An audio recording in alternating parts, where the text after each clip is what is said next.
In the heart of a forgotten city, where time's relentless hands had etched stories onto every brick and stone, lived an old watchmaker named Elias.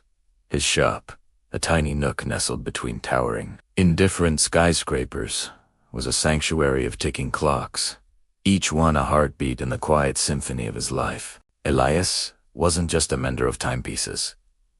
He was a guardian of moments, a keeper of memories locked within gears and springs. One gray morning, a young girl named Lily, with eyes as wide and curious as the world itself, wandered into his shop. She clutched a small, tarnished pocket watch.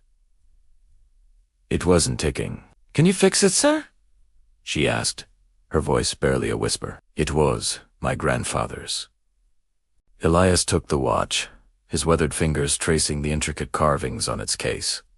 He opened it gently. Inside, the mechanism was a delicate, frozen sculpture. "Time has been still in this one for a long while," he murmured, his voice raspy like old parchment. "But every watch has a story, and every story deserves to be heard." As days turned into weeks, Elias worked on the watch. He didn't just replace the broken parts. He polished every gear, cleaned every spring, and treated it with the reverence of an archaeologist unearthing a priceless relic. Lily visited him every day after school. She wouldn't just ask about the watch. She would ask about the other clocks. Elias, who had been a solitary figure for years, found his world expanding with her questions. He told her of the grand clock in the city square that he helped build, a clock that chimed with the laughter of 1,000 hopes. He spoke of the ship captain's chronometer that had guided a vessel through treacherous seas, its steady tick a beacon in the storm. Each clock was a character in his grand narrative of time, each with a lesson to share. "You see, Lily," he explained one afternoon, holding up a tiny, gleaming gear, "a watch is like a life. It's made of many small parts, and each one must work in harmony with the others. If one gear stops, the entire mechanism can fail."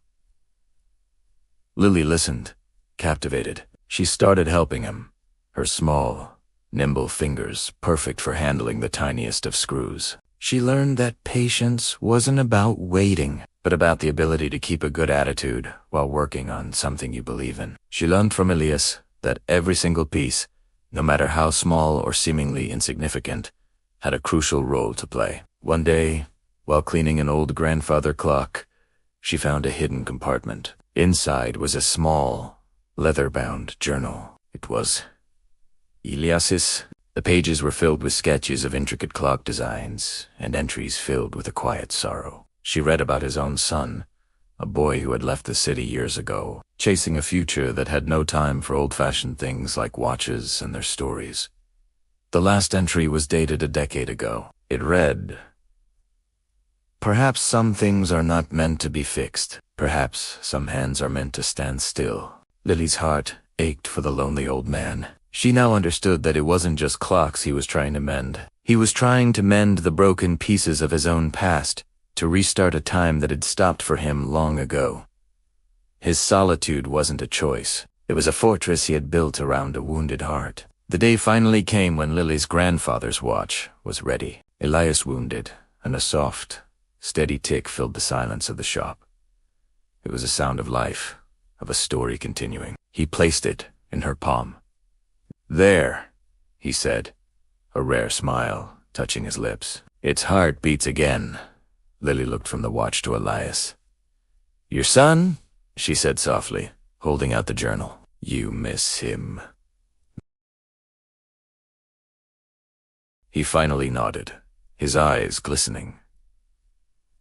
"Time, it can create such distances," he whispered.